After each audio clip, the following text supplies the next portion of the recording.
We are concerned not merely with the technical problem of securing and maintaining peace, but also with the important task of education and enlightenment.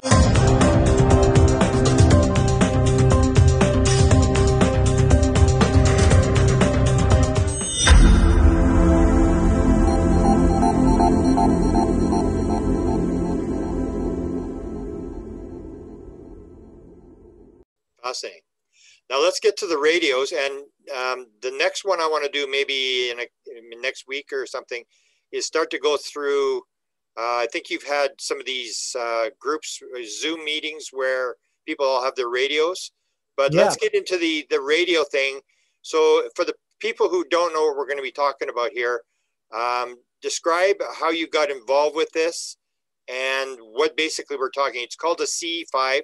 You set up a new website for this, and this is your latest project to bring to the world. So go through the C's, or CE6. Yeah, CE6. We're giving this its own designation, but it's radio initiating contact using radios as a modality for contact falls under the category of CE5 because it's just another modality for initiating contact.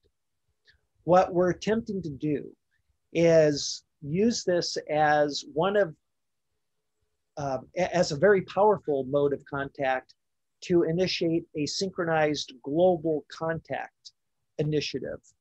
And so that we can, around the world, get together at predetermined times, and with our radios, and while in meditation, we attempt to make contact with our star family, with the higher dimensional beings, as well as, any extra dimensional beings from, or extraterrestrial beings from other star systems, to show themselves in unison.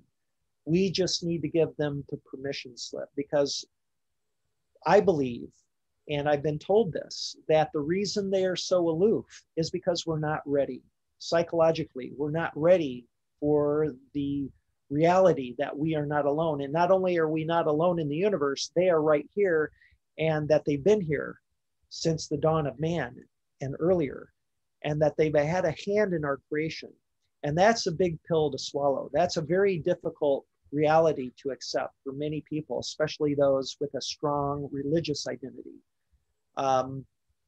So I see my role here in part as greasing the skids, preparing, my human family, of which I'm a member, to this new reality. Because once we lift this veil, it changes everything. We're going to be forced to recalibrate our worldview.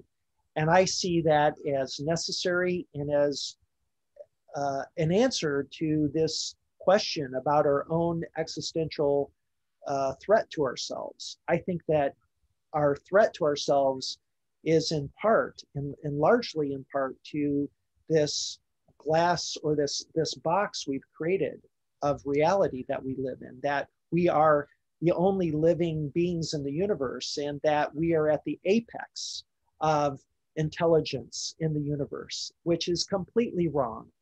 And we need to this recalibration, and to take a bit of, to be humbled a bit about the fact that we are babes in the woods. Okay, so you get together with this Jimmy guy. Give me his role in developing this technology you guys have. So I began. I joined one of the very first CE5 Facebook groups. This was back in 2013.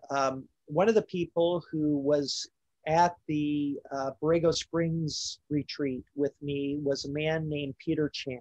Great guy. He lives in. Oh yeah, I know Peter. Yeah. Peter is a brother. I love him, and we stayed in contact. And he, like me, he was changed forever by the experience. He saw the same ship that I'd seen that night, and he took the initiative to create what I believe is the very first CE5 Facebook group. And so I joined that group, and then others started popping up over the following months, and I joined them. And that's how I met Jimmy Blanchette. He was beginning to become somebody of note on these Facebook groups because he was beginning to post videos of ships he was filming at night. And right not long after he began filming these ships and posting them on Facebook, I came out to announce that I was going to organize the Harmonic Convergence in 2020. And this was about 2016. Jimmy, being a skeptic, because let's face it, there are some people that you might not want to believe. And I was making a big claim that the ETs were asking me to organize this harmonic convergence event. And so he had been in long time communication with ETs using a special radio antenna and technique that I'll share in a moment. But anyway, he then challenged my claim by asking the ETs to either confirm or not my claim. And he got a confirmation. He made a specific message. He broadcasted on the radio asking for a sign of confirmation about my claim. And they gave him the confirmation he requested. And he then came on Facebook and said, Mark is telling the truth. And he was very excited in his post. He says, this guy is telling the truth. I know he's telling the truth. And so that for me was, meaningful, and I appreciated his, courage and boldness to come out so strongly. And so that struck up a friendship. And I reached out to him, and we started conversing initially on Facebook, and then through Messenger, and then through email. And then I ended up moving to Ojai, California in 2017, and this was only 20 miles from where Jimmy lived. I didn't know that at the time. I knew he lived in Southern California, but I was not real familiar with Southern California, and I'd forgotten he lived in Ventura. But when I moved here, I told him I had moved to California, and then we discovered we lived very close to each other. So we started doing CE5s together in Rose Valley, and we went to Joshua Tree together, and we've become very good friends. And through our friendship and working together, I discovered that he had been a ham radio operator, a licensed operator since a very young age. And so he knew about radio technology. He was an engineer. He had built many radio antennas for attempting to, strengthen and create, extending the distance of his two-way communications with other ham radio operators over the years. And he ended up developing something in 2016 that he built in his backyard called the TARP. It stands for Triangular Array Rotatable Polarity Antenna. And it's specifically designed for moon bounce communications. It's this kind of very specialized elite way of communicating with other ham operators around the world by pointing an antenna like a laser that beams radio waves at the moon, uses the moon as a passive reflector, and you can receive the transmission if you are on the right frequency with the right equipment, and you can establish two-way communication this way. So he began doing this in 2016, talking to other people around the world. And it occurred to him that, there's probably life elsewhere in the universe. And I'd like to try to send a message to ETs if they're out there. With this tool I have, I could really, maybe be heard. So he began creating these special messages, initially with binary code, encoded messages, and broadcasting them with his antenna. And lo and behold, he got an answer. And initially on handheld radios. And then they began appearing over his house, and he was filming them. And he's got dozens, if not hundreds of videos. I've seen them. They're really remarkable. And so he began refining this technique to make it easier and much less expensive for anybody to use. He realized with a small handheld radio with enough wattage, you could still broadcast to the moon. And so he began some tests, and I think he again oiled or primed the technique by initiating contact with his TARP radio, asking the ETs to communicate with the handheld radios, and then that began working. And then he began sharing that with me and some other people in the CE5 community around the world on a promise to keep it quiet, because he was just trying to test and confirm this and validate this method. And we were all getting the same results.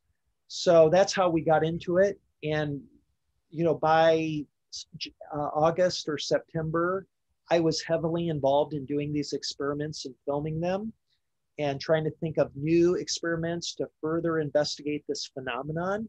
And what I came to the conclusion is in my opinion, there is no doubt that we are talking to some non-human intelligence through these radios. And I have a theory now of how it's working. And in a nutshell, when you're sending a radio signal on a radio, what we perceive as a three-dimensional radio wave propagating throughout the universe, that is actually also propagating in the higher dimensions. We just can't perceive those higher dimensions. But these higher dimensions are of a electromagnetic phenomenon. And this is confirmed by Wilbert Brookhouse Smith in his book, The New Science. He had a relationship with an ET named Appa, who, like me, was given knowledge of a scientific nature that he ended up writing a book about called The New Science. It was printed. It was printed, I believe, by his son, even though it was not finished, because I believe Wilbert Brookhouse Smith died in 1962 before he finished the book, but his son James did end up printing the book. But I came across the book because I was investigating people who had contact experiences who were given knowledge that was otherwise unknown to them. And Wilbert is one of those people. And in the book, he talks about the 12 parameters of reality. And there are direct correlations between my chart that I just showed earlier and the 12 parameters outlined in the book, The New Science. And one of the surprising correlations is that what I describe as the astral realm, the dimensions, the dimensions, well, I didn't explain this to your viewers yet, but we'll get back to this. But in the higher realms, it is very clear that when the physical body dies, what the astral body is an energetic body. Think of it as energy. And energy survives in electromagnetic media. And that is, at least in part, what these higher dimensions are, that they are a field in which energy can continue to exist, or there's a word I'm looking for, persist, until a new host, a new physical host can take on that soul or that body, that astral body, to be reborn. So that, in my opinion, is the science. And these radios are penetrating the veil between the 3 or 4-dimensional realm, which is space-time, and these higher dimensional realms, which Tejbar described as the astral and celestial. So it gives us a hotline. This is the red phone to the higher realms. And if we know how to communicate effectively, and Jimmy's way of doing it is so brilliant, because what he has done is taken an image, a 2-dimensional image with a message. And this could be any 2-dimensional image that you do with PowerPoint or with Paint Shop Pro or anything, and turn it into a sound file that then gets broadcast in radio waves. And the way that's perceived in the higher realms is as an image. The sound to us, it's a sound, but because in the higher realms they don't have physical eyes, they have astral eyes, and they see everything as energy. They see everything as frequency. And so when we project or broadcast these sound files that have encoded in them images, they see it. They literally see the image. And so that's how this, I believe, is working. This is the science behind the method. And it works. And it's repeatable. It's consistent. And I think it could be the thing that goes viral that can really take off and awaken the world. And so, yeah, you're muted, Grant. Yeah, my Facebook kept dinging. Have you got a video that we can play while we're talking about this, and I can ask you some questions? Yeah. There was a video I just did a few days ago with a good friend of mine who's actually a PhD in education, science education, and he's been a friend of mine for a long time. And I've shared with him the radio experiments that I've been recording, and he finally came over to my house and agreed to be a part of one of my radio experiments. So I did this last week, and why don't I share that? Is that a good one to do? Yeah, we start about at that one about 25 minutes in, because that's when you send the signal when you go for the bike ride. Right. Because so we're into 2.25 hours. So let's put that one. This is the one with the bags, and that's an important point that you're making. Is you do the whole thing where in the one video you put it in a microwave oven, which is a Faraday cage, which means it's not coming from down the street. And in this one, you're using Faraday bags, right? So let's do that one, and we can talk while the video is playing. Okay, very good. Let me pull this up. And we're using these little small radios that you could purchase for what, $35 or $40 in the United States? So let me share the screen. Yep. And what I'm going to do is just show everyone what radios I'm using. These are the ones that we've tested so far. Can everybody see this slide? Yes. Yep. Okay. So there are 4 different models.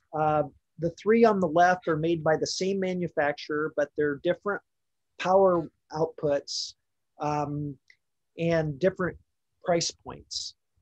So you have on the far left, the very high end, the Baofeng BF F8 HP, which is about an $80 radio. It has a power output of 8 watts.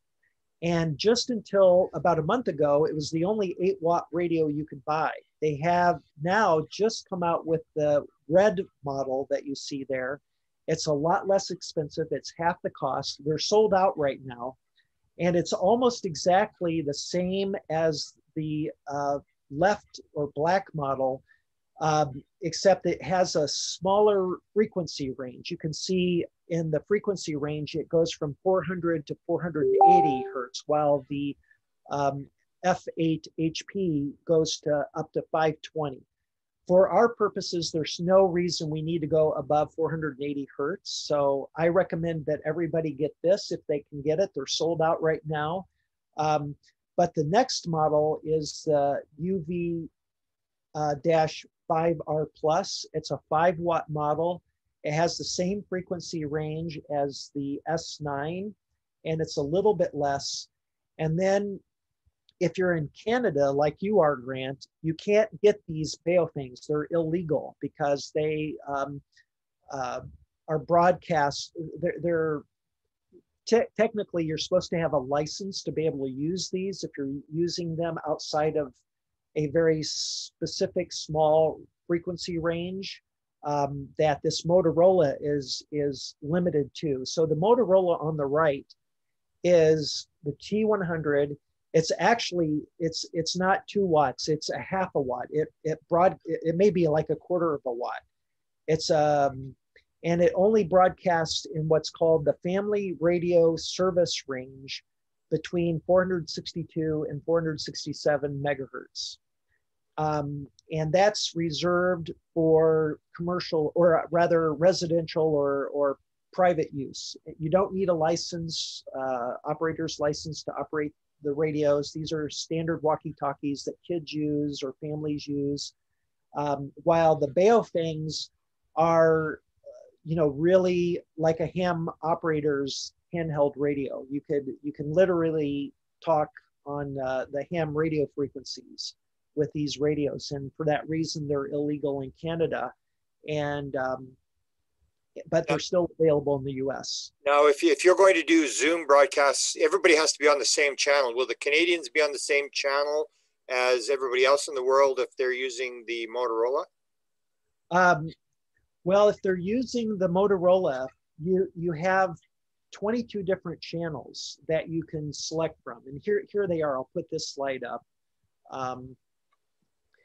So on the right, you have a table that shows you the different family radio service frequencies and the corresponding channel number that goes with it. And so you see the 22 channels here. You have the frequency specified for each one of those 22 channels in the next column. The third column shows you what the legal wattage maximum is for broadcasting on that frequency. And then if you have a GMRS license, which you just have to pay a small fee and apply for with the FCC. And I have one. I have a GMRS license. I can broadcast on these channels up to the wattages listed in the far right column. And so, basically what you can see is that you're limited on the Motorola radio to its maximum wattage output for each one of these channels. And it operates on 3 AAA batteries, which, is going to give you less than a watt of power output.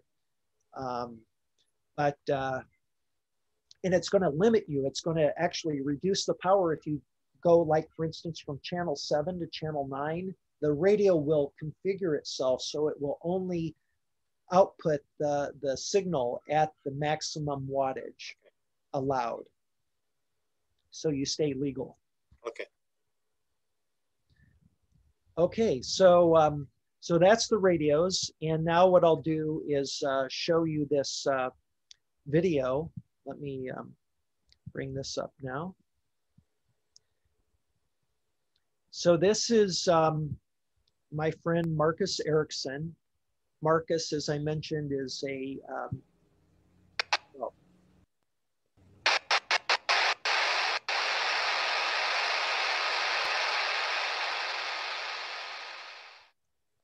so I'll start the beginning of this. It's self-explanatory, and then I'll jump to the tweet. Hello, I'm Mark Sims. This is my good friend Marcus Erickson. Marcus is here with me today to help do an experiment with the radios. It is currently 2:08. It is February 11th, now 2:09, February 11th, 2021. And we are doing an experiment in which we will be choosing one of these radios to broadcast a message on. And then once we get a reply, we're going to take the radio, one of the radios that is getting a consistent, strong signal in reply. We're going to be putting it into these Faraday cages, these thick mylar bags, to attempt to block any radio waves that are being received by the radio, to show what we believe that these radios are being manipulated or interacted with in a non-traditional way. So what that way is, we're not sure, but we want to rule out radio communications, because our observation is that when the radio receives a transmission, it's just one radio.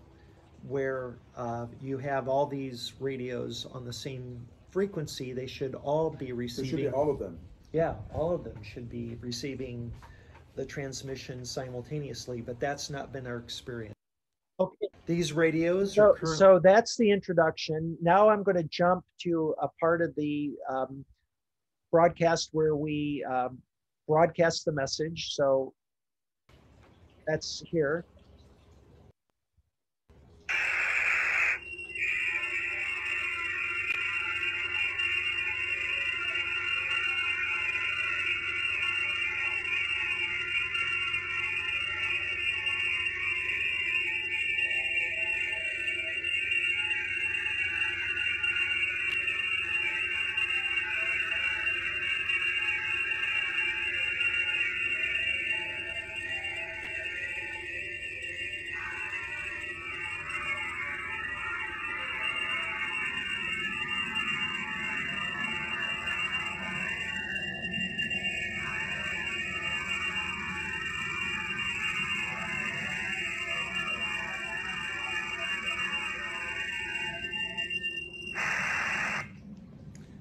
Okay, now will you help me turn up the volume on the radios? Okay, so I'm going to pause it here just so that you can see the message that we encoded into the audio file and broadcast on that radio F. So this is just something that Jimmy and I came up with together. And this we began broadcasting on July 1st, 2020 in anticipation of the harmonic convergence. And this has been the primary message that we've been broadcasting in these tests since we began filming our experiments. So I'm going to now jump. So we got a reply. We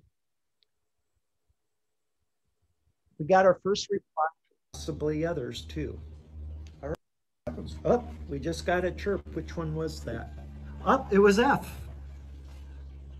That was F. That was fast. Yeah. That was fast. That's just that one only. Just that one. No others chirped. No, just that one. Let's see what happens in an hour. So what you missed is that we're going to go for a bike ride, and but because Radio F was so active right away after broadcasting the message, we decided to come back to the table and just observe the radio a little bit. So on the right, you can see that I've blown up Radio F so you can actually see the LED, the green LED will blink anytime it receives a message or transmission. And there's another transmission. And it gets more active here in a moment.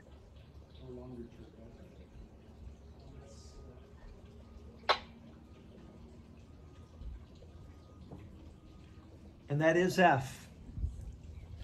Well, it didn't take long. Here, we're getting ready to go for a bike ride. It's F. Come here, Marcus. So it didn't take, oh, Marcus, did you hear that? Yeah, that was the same one? Yeah. Just that one. Just the one you chose. So again, Marcus, just tell us a little bit about yourself. What's your formal training and profession? So I'm an environmental scientist, and I take a scientific perspective to sort of all things. I see science as a great way of getting knowledge, a self-correcting way of using evidence and critical thinking. It's open-minded, it's skeptical, but pragmatic. When the evidence is there, be open to change your minds, how science works. That's an anomaly. And they should all be going off. I mean, that's what the science tells me. Right. So yes, I come at this from a scientific perspective, looking for evidence, to think critically. If the evidence is solid, then the pragmatism sets in to change your mind and accept the data as it is. Right. So this is a good experiment. And that's not consistent with my knowledge. It's F. F is the one you chose. And that should be the one that's talking. That is the one that's talking, actually. The one. Now, is their position relative to each other important? I mean, could I isolate this one more to see? Let's try. Let's move them So I'm away. not sure exactly if it's, That's F. that's the one I picked. So I'm going to pause it here and fast forward. So the main experiment we're running here is to get an active radio after establishing contact with it into the Mylar bags to prove that there's no way that the radio is receiving signals through traditional methods, through radio waves. So I'm going to swap, I'm going to go, let's see.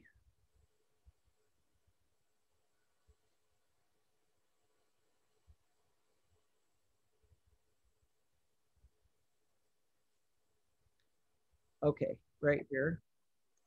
So we just returned from our Just got back from a bike ride, and we can hear we've got some radios seeming to be going off. We've got, this is E and F are very active. So just these two? So far. And again, the others, same frequency, Yeah, are doing nothing right now, at the right. moment. That's right. Let's Well. try taking off. This guy seems pretty energetic. Let's take off. Yeah, there we go. So, This one on? yeah, go ahead and leave that one. We're going to put this in a Faraday bag. So here we go. One Faraday bag.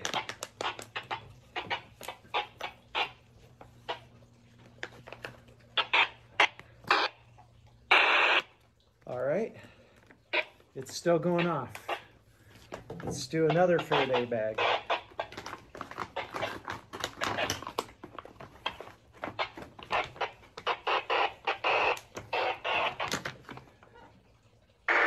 Two Faraday bags. Let's do 3, shall we?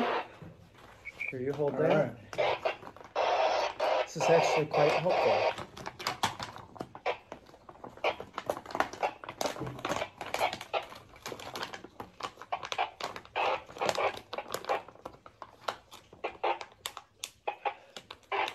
Now these bags are Faraday bags designed to create a barrier between any incoming, outgoing signals. That's right. Any radiation, radio waves,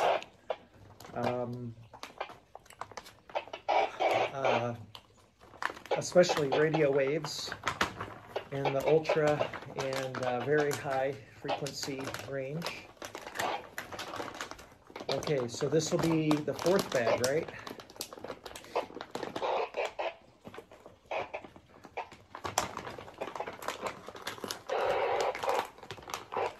It's interesting how, is this one, yeah, it's been Yeah, I quiet the didn't do whole anything. time. I just looked at it.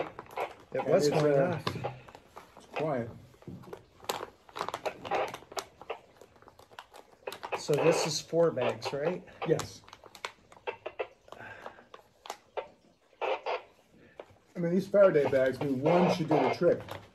Or they just, Well, actually, it took 7 to completely isolate from one radio to the other transmitting. So that's, how many is that? That's 5. Put some air in here and release the air. All right. Hey, Bingo. My dog Bingo's over here helping us with the experiment. Hey, bingo. All right, that's 5. Okay, this is 6. You can still hear it. It's going.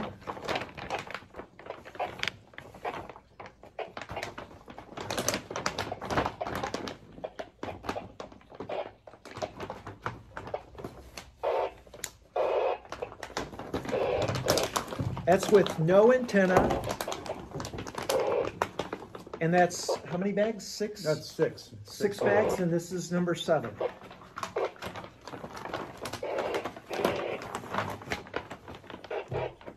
And it's still going. That's strange.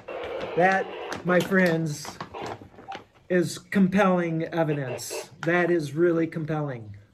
You can hear it's still. That was me. Oh, it's still going off. You can hear it. Let's get these radios out of the way.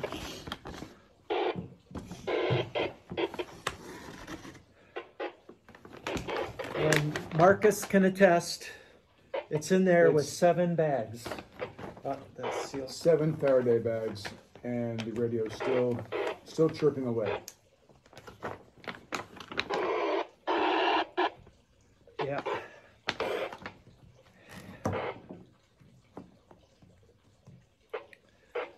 Okay, well, I think we can prove that this radio is not receiving radio waves.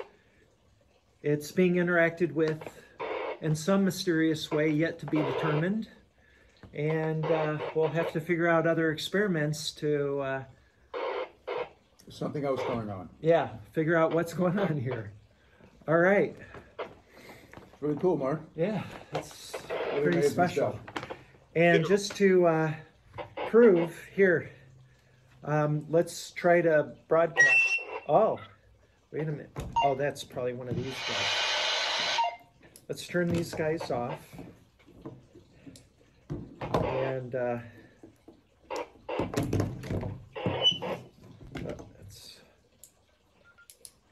All right. let's see, are they all turned off? And the original signal, the broadcast was on this one. You want that one off as well? Yeah, let's turn them all off. Okay, off, off. Okay, we can see.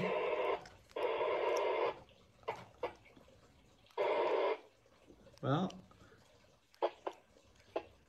okay, I'm holding the transmit button down. No feedback. And I've let go, so you can see there's no, I'm not pushing the transmit button. Here I go again.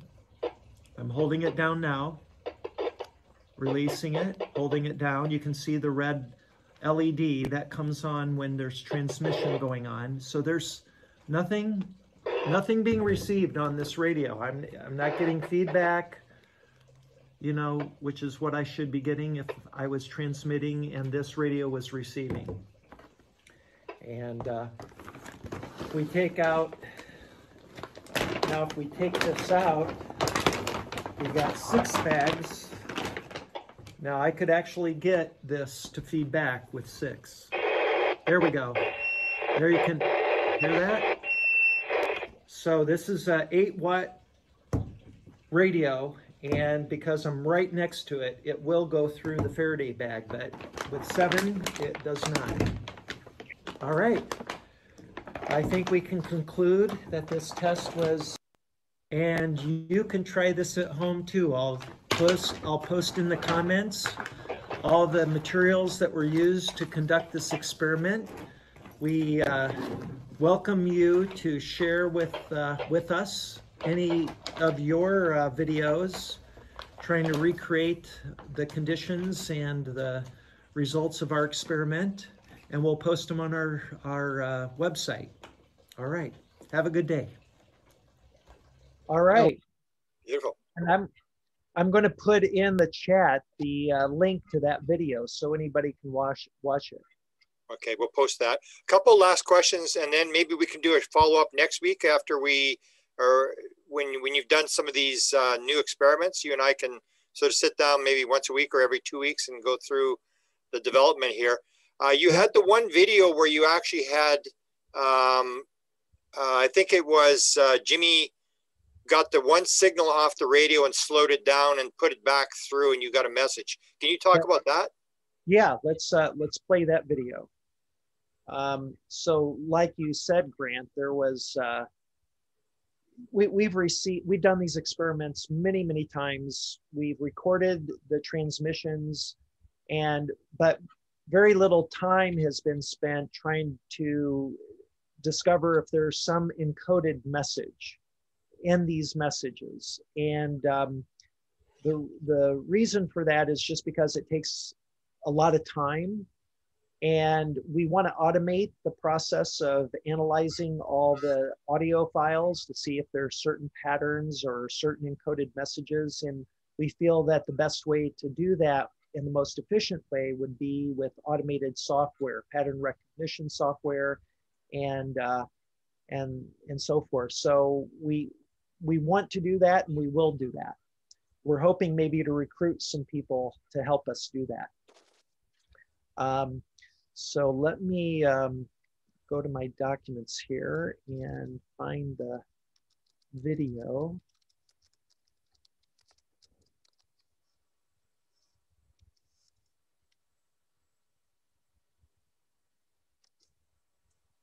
Here we go. I think this is it.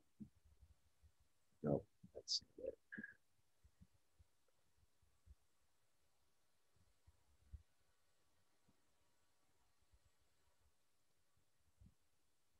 Give me just a second here because I've done some rearranging of my videos. Here it is. I got it ready now. Just play the part because we're going a little long, but just play the part where we put the signal back. And then I got one more question for you. All right. So you can see this, correct? Yep. And I'm going to play. And this is put together by Jimmy. This is his own.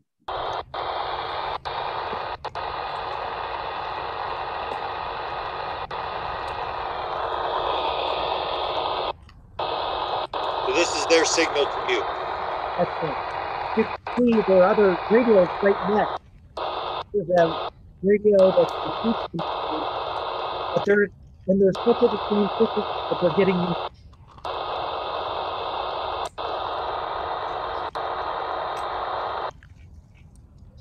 So now he's showing the spectrogram, and what we notice is there's these very strong frequencies. The way these spectrograms work is they plot a color for intensity at the frequencies, and that's where we can decode, so to speak, the message. I'm going to just go back to this real quick and pause it. So these are the frequencies on the left: 1242, 783, 648, that were found in that message. And if you compute the digital root of all these numbers, you get the number 9. There were 2 cases here with 552 and 462 that reduced to 3, but we felt this was very significant, so to speak. And one of the key frequencies was 369. And if you know anything about vortex-based mathematics and Nikola Tesla, these are very specific and important numbers in the math. So that's all I want to show you. That's all. And the last thing I'll say about it is that Jimmy has created his own synthetic version of what he calls the 8 tones. And we've also experimented by broadcasting the 8 tones. And that's been very successful. It's another, sure way of initiating contact, either broadcasting the CE6 message or the 8 tones. You're muted, Grant. Sorry. Okay, last question, then we'll shut it down. You're doing experiments now, and we will do a presentation maybe next week to go over what you're doing. So mention your website and where people can sort of get involved if they want to get in on these experiments that you're doing and watch the videos you've done. So there's my personal website, marksims.com. It's marksims.com, and you can go there to learn more about my background, about the book I'm writing, which is going to be coming out relatively soon. And I also have a little bit on there about the CE6, the goals of the CE6, this Global Initiated Contact Initiative. And then there's a new website that's coming up. In fact, I have a meeting tomorrow with my webmaster, and he and I are going to get more content up on the site, and that is ce6.world. Again, that's ce6.world. And there's a link on the menu there for meditations, CE6 meditations. And if you click on that link, you can actually play the CE6 recording and broadcast that on a radio. So you can either download the file, the audio file, and then play it from your cell phone on and broadcast it on the radio, or you could play it right from your computer. Beautiful. I'm honored to know you, and I hope I can stay in touch with you and get involved with you in this project. I just find this absolutely fascinating, and I think this may be something that'll really move this field along, and people will get involved. I know a lot of people don't know what it is yet, but whatever I can do to help you, I will do to get the message out. I really am honored to have met you and to be involved with you, and thank you for all the work you've done. Sometimes it's not easy. It's a valuable road, but sometimes it's not an easy road, and I appreciate that you put yourself out there and done it. Well, Grant, you really touch my heart when you say that, because I've been following you for years. I'm a huge fan, and I knew one day I'd reach out to you and we'd meet and I could tell you what my story was about. I'm really honored as well to be on your program and sharing my story and getting other people engaged, because that's what we need. We need something that engages people and draws them in. And I think this radio contact modality is just the tool, because it's something you can observe objectively and see the cause-effect relationship between broadcasting the message and receiving a response, and that it seems to be breaking the rules of science as we know them. So it's a great way to get people engaged, and that's what needs to happen. This is a grassroots movement. Disclosure is always and was always meant to be a people's movement, not a top-down government disclosure thing. That's why it's never been the right thing. This is our movement, and it's a personal thing, and this is how it begins. Beautiful. We'll put it up in 2 segments. We'll cut it in half, put it in 2 segments, and we will link all the websites and the videos in there. And once again, thank you for sharing this with me, and hopefully we can do it again next week or the week after. All right. I'm looking forward to it. Okay. Bye-bye. Namaste. Namaste.